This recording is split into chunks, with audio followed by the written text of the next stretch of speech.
Hello students, welcome to smart Pranjal. आज आपण काय शिकणार आहोत माहितीये का? इयत्ता दुसरीचा 9वा धडा झोपाळा गेला उडून। चित्रे पहा, चित्रात काय दिसते ते सांगा। आता हे बघा, इथे चित्र आहेत। ह्या चित्रामध्ये मुलांना तुम्हाला काय दिसतंय? दोन बेंडूक आणि झोपाळा। दोन बेंडूक झोपाळ्यावर बसलेले आहेत। ओके, ह्याच्यामध्ये काय दिसतंय तर एक बगळा दिसतोय बघा। ह्याच्यामध्ये दोन बेंडूक दिसतोय।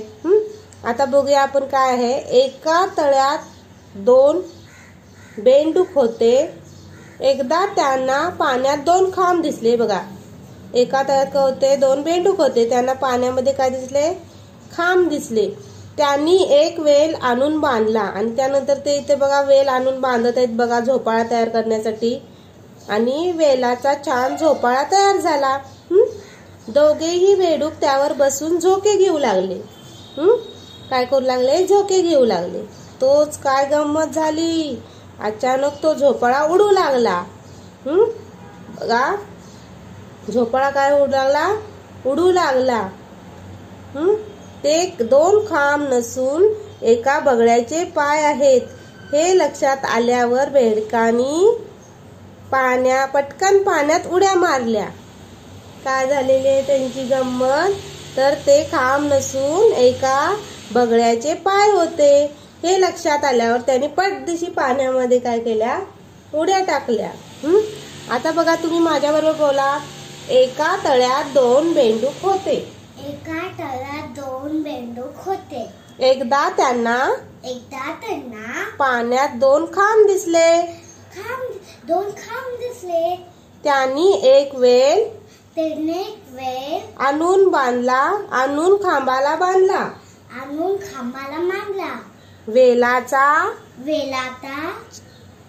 छानदार झोपाळा तयार झाला।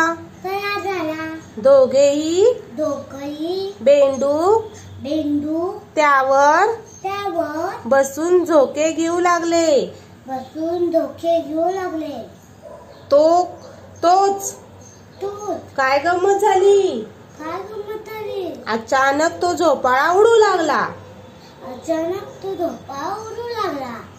ते दोन खांब नसून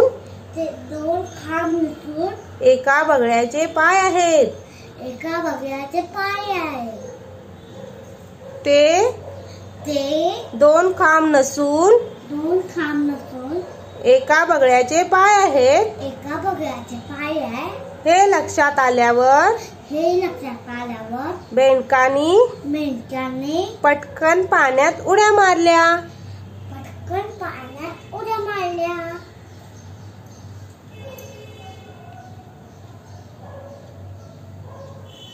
बघा मुलांनो, पुन्हा एकदा मी वाचते। एका तळ्यात दोन बेंडूक होते, एकदा त्यांना पाण्यात दोन खांब दिसले।